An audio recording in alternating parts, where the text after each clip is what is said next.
Hello everyone, my name is Kevin and this is Real Boring Flips. It's a new channel, so thank you for joining. Just want to go over just a couple of things that I'm going to do on this channel.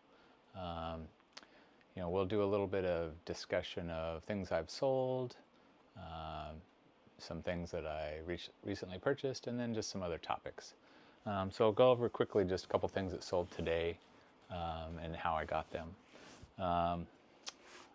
First up is something I don't normally buy, any kind of Barbie dolls, that kind of stuff. I'm just not into that. But this one came with a bundle of other dolls, and in particular a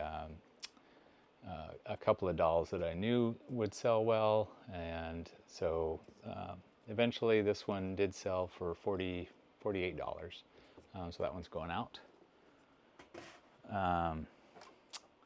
Another thing that I like to do is, because I work full-time, not a full-time eBayer or YouTuber, because I work full-time, I have limited time to source things and actually do all the eBay work.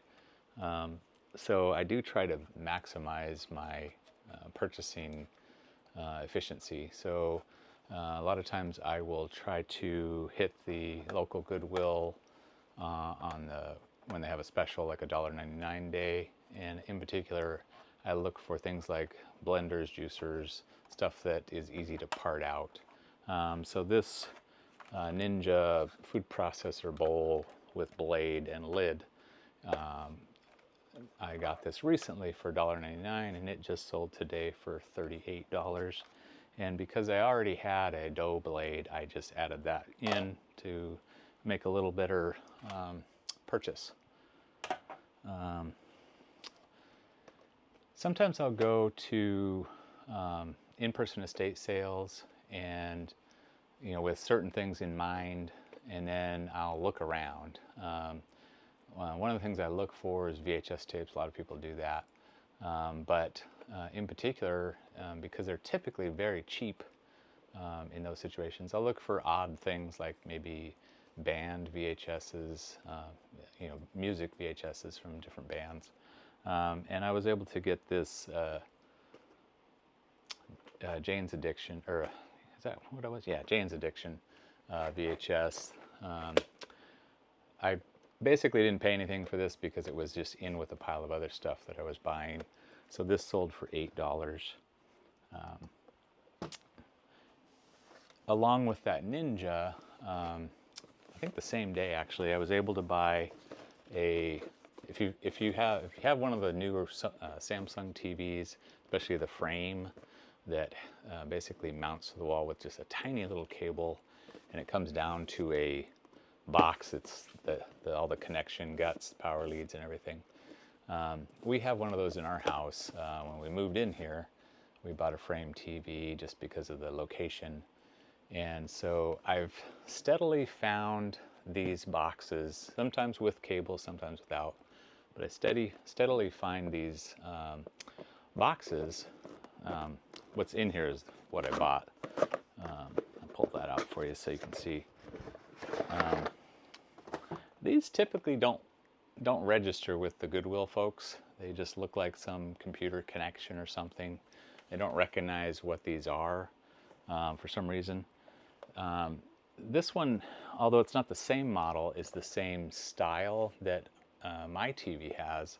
So fortunately I was able to test this on my TV. This did not come with the connection cable, which is an odd type of connection.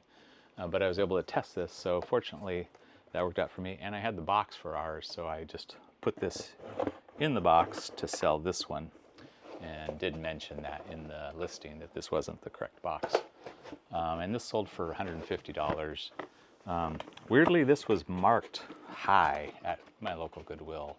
I don't know, I'm not sure if they knew what it was, but they had it marked for $30, but it was $1.99. So I was able to get that. So those are the 4 solds that I'm doing right now. But maybe I'll give you a little just kind of who I am, why I'm doing this. My name is Kevin. Like I said, I have a full-time job. I'm an engineer, and really I've been selling on eBay for over 25 years. I started selling originally because I collected things, so I would buy things and then sell the parts of things that I didn't need.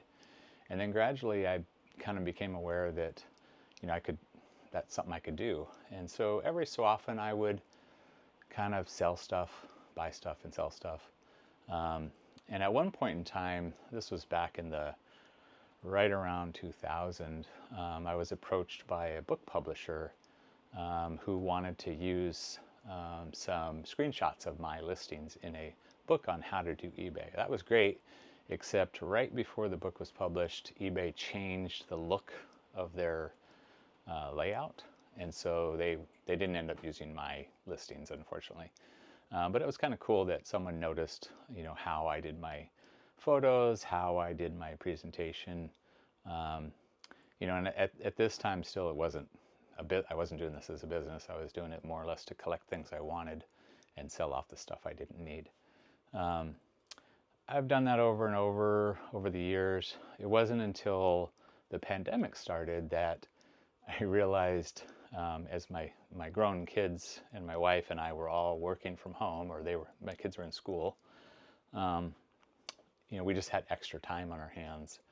And so we started going to estate sales, and then gradually we started going to garage sales, and we started buying things online on estate sales, and it kind of grew from there. We decided, let's make this a real business. I got my business license, I'm taking advantage of all the tax benefits of having a small business. I encourage anyone, if you're doing this at all, you should have a small business and take advantage of those things. I mentioned I'm an engineer, and one of the things I do professionally is project engineering, project management, which includes process improvement. I'm a big believer in atomic habits. Tiny changes can over time can create great benefits. And so as I've started this business, every year I take a focus area and figure out some way to improve my process. In the beginning, I don't even think I had an inventory. I just was buying stuff, and then I was keeping track of when I sold something, what I thought it cost, and then trying to manage what I thought I drove in miles once I was able to do that on my taxes. But each year I've selected something to improve my process.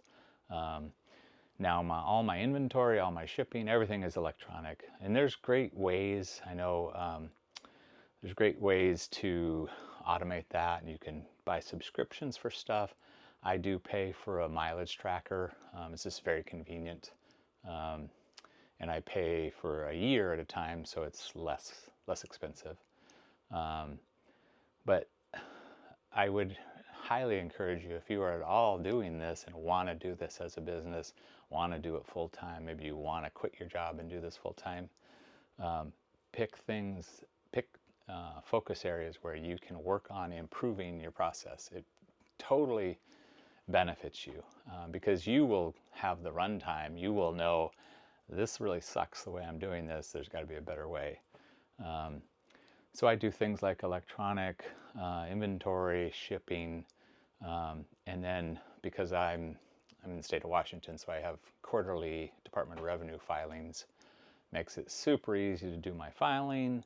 I'm able to recoup sales tax that I paid. Washington State doesn't have income tax, but we have a very high sales tax. So if the place I'm buying something from doesn't accept my reseller permit for tax-free purchases, I have to recoup it through my quarterly filings. And that's another benefit to keeping good records that you can use in case you are ever audited for those things. But like I was saying, always pick some way to steadily improve your process. Even if it's small, you build those small improvements and it can really make things much easier for you. And to be honest, sometimes, you get a little runtime on something and decide, that wasn't really worth it. What the reason I'm starting this channel is a couple reasons. Like I said, during the pandemic, I really, working from home, I had much more time, and I really started looking into, for some reason, I started looking into YouTubers that did this, and was kind of encouraged. There's a lot of the big name YouTubers that you probably follow. Was encouraged by, how they were sourcing, how they were selling, how they were providing information to help others figure things out. So it just encouraged me to do that. What I noticed though is almost every one of these big YouTube sellers that I would say, I'm a full-time reseller, or, I quit my job and I'm a full-time reseller. And what I came to understand is they weren't really full-time resellers. They're part-time resellers, part-time YouTubers. And the more subscriptions you have, obviously the more benefit you have if you become monetized. I'd love to be monetized. I'm not sure if I'll ever get there. But I'm a full-time worker right now. So this eBay reselling or online reselling and YouTubing is part-time for me. And although I am set to retire next year, this is still going to be part-time for me. My goal is not to do this full-time. So I don't see a lot of that. I don't see a lot of people guiding people or informing people on how to be a successful part-time reseller. I'm married. I got 3 grown kids, got a grandchild on the way. I got other things I want to do. So I want to do this because, for one, I enjoy it. I think I'm pretty good at it. I mean, I've been doing it for a long time. I enjoy it. I'm good at it. It's beneficial to my family. I know you guys that have at least been doing this for at least a little while would agree with me. It's so hard to buy new stuff. If you need something, you just feel like, well, I know I can get that. If I need something, I know I can get it.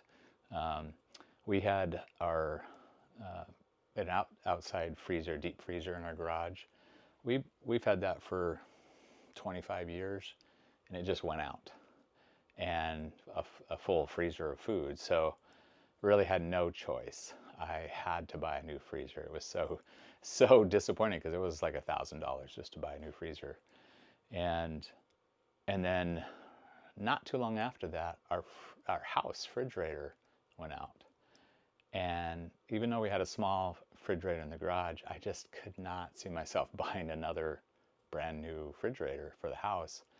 So fortunately, the very next day there was an estate sale, a local estate sale in person. It would be a great refrigerator for your garage. It was just a white French door bottom freezer, just like what we have, but not something we'd want in our house.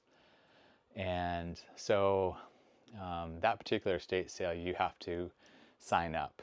And so they put out the address, someone starts a list, and that's the order of people that go in. So one of the things we've been doing that we've really enjoyed is trying to figure out where these sales are just based on the photos.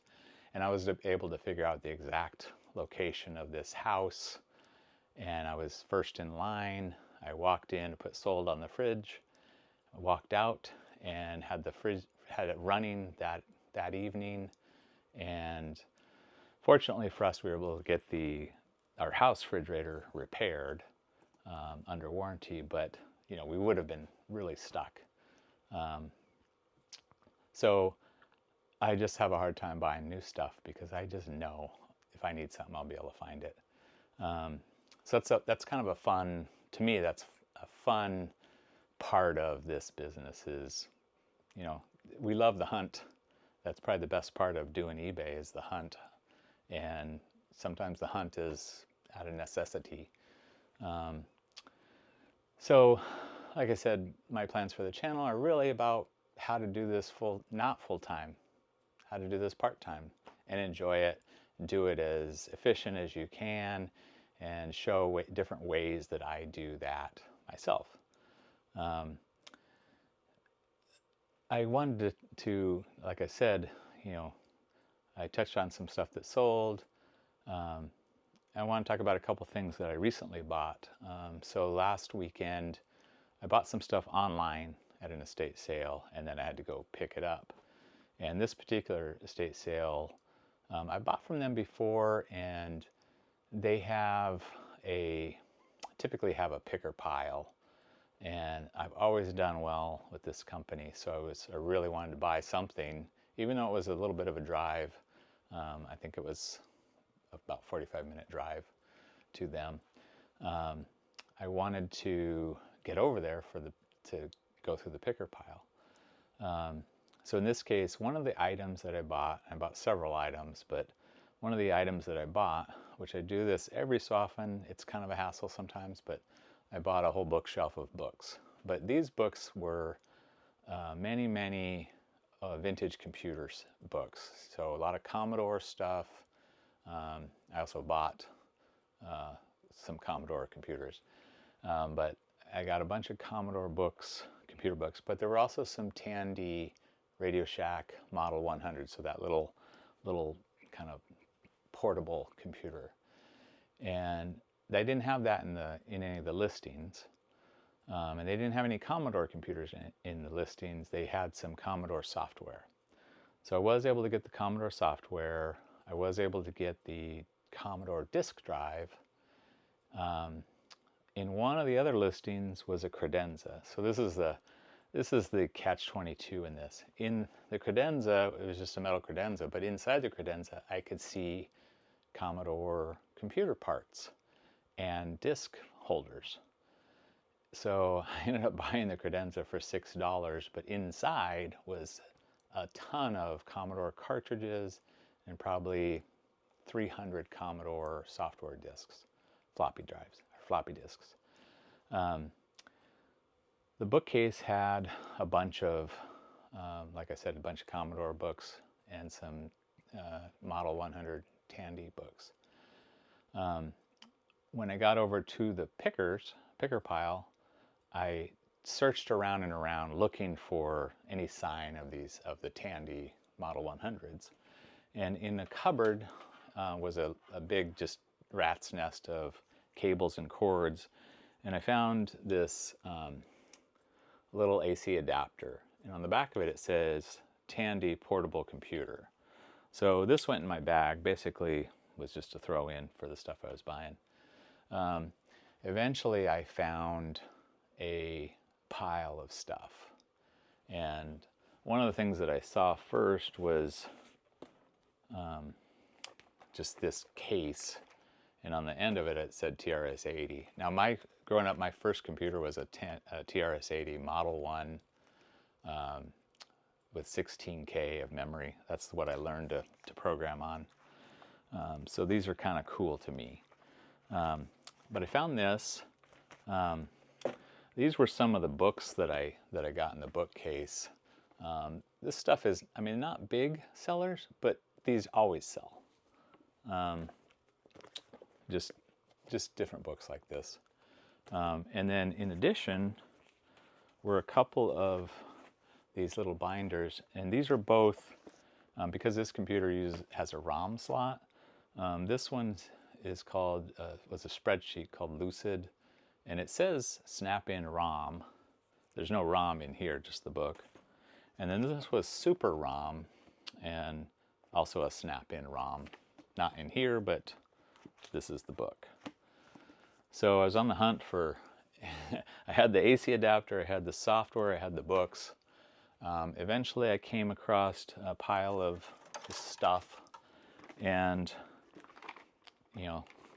this caught my eye. Now this was filthy. I've cleaned it up, but this darn thing was filthy. And so I was able to dig through that pile, pull it out, and here it is. Now, Sorry, it's trying to track my face. It was pretty dirty. I wasn't sure if it was going to work or not. It does have a battery compartment, but looks like maybe some batteries had corroded at one time. But I plugged in the AC adapter. You have to turn the back switch to on, memory power on, and it came right up. It works fine. And then in addition, let's see if I can open this. I need a small tool. Hang on.